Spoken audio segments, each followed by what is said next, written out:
Hello student, आज हम लोग पढ़ने वाले हैं शीत युद्ध का दौर और दो ध्रुवीयता का अंत। ये पॉलिटिकल का शॉर्ट और लॉन्ग क्वेश्चन आंसर रहेगा। इससे पहले एक वीडियो हम शॉर्ट ऑब्जेक्टिव क्वेश्चन आंसर का डाले थे, जाकर डिस्क्रिप्शन में लिंक दिया हुआ है, जाकर देख सकते हैं। तो चलिए स्टार्ट करते हैं। आज का पहला क्वेश्चन शॉर्ट क्वेश्चन आंसर पढ़ेंगे। तो देखिए, पहला क्वेश्चन यहाँ पे दिया गया है कि पहला गुटनिरपेक्ष शिखर सम्मेलन कब और कहाँ हुआ था। तो इसका आंसर हो जाएगा पहला गुटनिरपेक्ष शिखर सम्मेलन 1961 ईस्वी में यूगोस्लाविया के बेलग्रेड में हुआ था। ये मोस्ट वीवीआई क्वेश्चन है, इसको आप लोग देख ही लीजिएगा। चलिए क्वेश्चन नंबर 2 पे हम लोग बात करते हैं। क्वेश्चन नंबर 2 में दिया गया गुट निरपेक्ष आंदोलन के किन्हीं दो संस्थापक सदस्य देशों के नाम बताना है।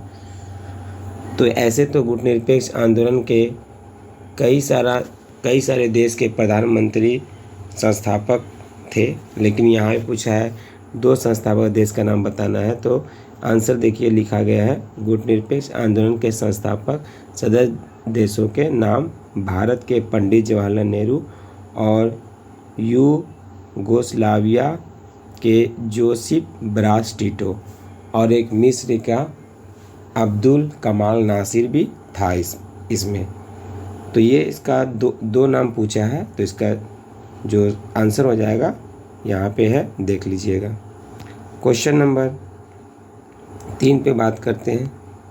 गुट निरपेक्षता का क्या अर्थ होता है।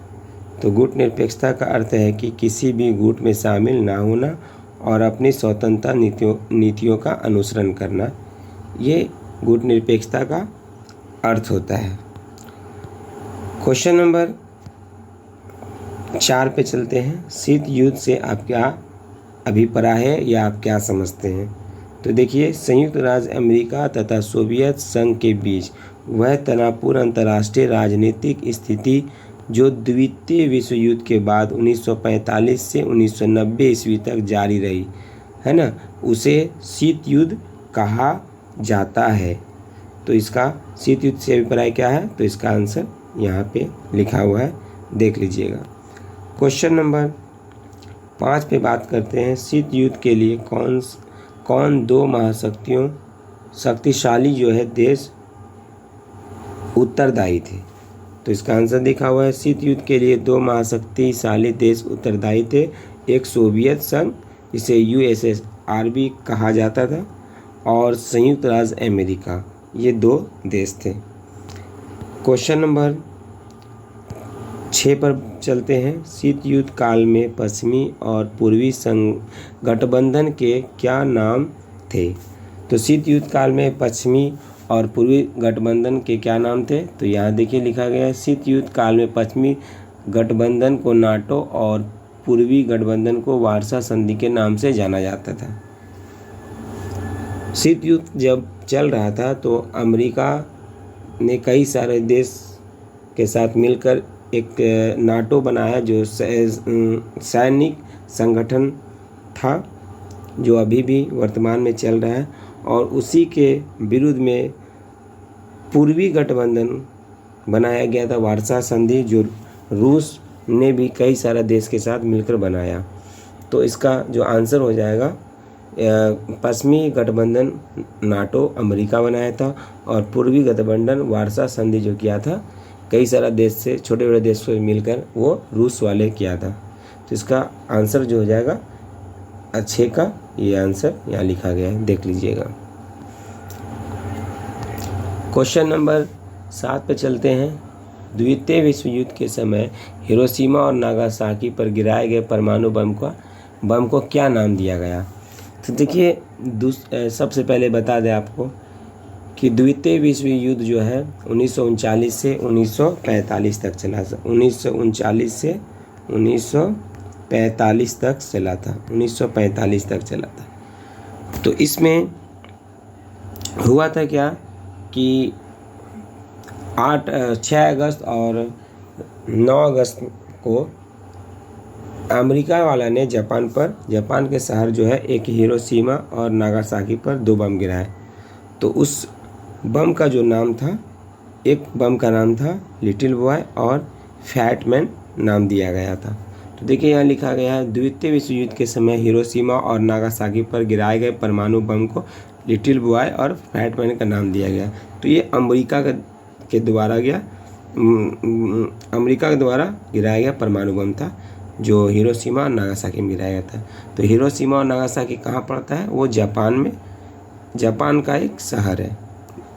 चलिए क्वेश्चन नंबर 8 पर चलते हैं। मार्शल योजना क्या था? तो मार्शल योजना देखिए लिखा गया है, 1947 ईस्वी में अमेरिकी विदेश सचिव मार्शल ने यूरोप को अरबों डॉलर सहायता देने की योजना बनाई, जिससे कि युद्ध के प्रभाव की क्षतिपूर्ति हो। और उनका विचार था कि ऐसी सहायता नहीं करने से वैसे सभी देश जो आर्थिक रूप से एकदम कमज़ोर हो गए हैं सोवियत संघ में मिल जाएंगे। इसे ही मार्शल योजना कहा गया है। तो मार्शल योजना, एक अमेरिकी विदेश सचिव मार्शल ने यूरोप को अरबों डॉलर सहायता देने के लिए योजना बनाई, तो उसे हम लोग मार्शल योजना के नाम से जानते थे। चलिए क्वेश्चन नंबर हम लोग अगला पे बात करते हैं। देखिए लॉन्ग क्वेश्चन आ गया है। तो लॉन्ग क्वेश्चन यहाँ पे लिखा गया है, क्यूबा मिसाइल संकट का वर्णन करिएगा। तो देखिए क्यूबा अमेरिका की तट से लगा हुआ एक छोटा सा द्वीपीय देश है। क्यूबा का जुड़वा सोवियत संघ से था और सोवियत संघ के नेता उसे वित्तीय सहायता दिया करते थे। और सोवियत संघ के नेता निकिता खुरबाचेव ने क्यूबा को रूस से सैनिक अड्डे के रूप में बदलने का फैसला किया। और 1962 में खुरबाचेव ने क्यूबा में परमाणु मिसाइल तैनात कर दी और क्यूबा में सोवियत संघ द्वारा परमाणु हथियार तैनात करने की भनक अमेरिका को लगी और अमेरिकी राष्ट्रपति जॉन एफ कैनेडी ने खुरबाचेव को मिसाइल हटाने को कहा। खुरबाचेव ने कहा कि यदि राष्ट्रपति कैनेडी विश्वास दिलाए कि अमेरिका क्यूबा पर आक्रमण नहीं करेगा और घेराबंदी हटा लेगा तो क्यूबा में मिसाइल तैनात नहीं की जाएगी। कैनेडी ने खुरबाचेव के प्रस्ताव को मानकर घेरा हटा लिया और खुरबाचेव ने भी मिसाइल वापस भिजवा दिया। इसे ही क्यूबा मिसाइल संकट के नाम से जाना जाता है। तो ये जो क्वेश्चन था बहुत मोस्ट इम्पोर्टेंट था, आप लोग इसको देख लीजिएगा एग्ज़ाम की दृष्टि से। 2026 में ये लॉन्ग क्वेश्चन आंसर बहुत इम्पोर्टेंट है, ये आ सकता है, देख लीजिएगा। चलिए क्वेश्चन नंबर हम लोग 2 पे बात करते हैं, नई अंतर्राष्ट्रीय अर्थव्यवस्था क्या है। तो देखिए नई अंतर्राष्ट्रीय व्यवस्था क्या है कि गुटनिरपेक्ष में शामिल अधिकांश देश आर्थिक रूप से पिछड़े हुए थे और इन्हें अल्प विकसित देश का दर्जा प्राप्त था। इन देशों के सामने मुख्य चुनौती आर्थिक विकास कर अपनी जनता को गरीबी से उभारने की थी। ये देश बिना आर्थिक विकास की वास्तविक स्वतंत्रता प्राप्त नहीं कर सकते थे। इसी भावना से प्रेरित होकर नई अंतर्राष्ट्रीय आर्थिक व्यवस्था का जन्म हुआ था। तो ये भी इम्पोर्टेंट है, देख लीजिएगा। क्वेश्चन नंबर 3 पे चलते हैं हम लोग। उत्तर दक्षिण संवाद का क्या उद्देश्य था? तो देखिए उत्तर दक्षिण संवाद का जो उद्देश्य था 1980 के दशक में विकसित देशों द्वारा किए जा रहे विरोध के चलते नई अंतर्राष्ट्रीय आर्थिक व्यवस्था के प्रयास में कमियां आई और विश्व के अविकसित व विकासशील देशों ने अपने आर्थिक विकास के लिए विकसित देशों से सहायता की कामना की। धनी या विकसित देश विश्व के उत्तरी भाग में है और निर्धन या अविकसित देश दक्षिणी भाग में है। अतः इससे उत्तर दक्षिण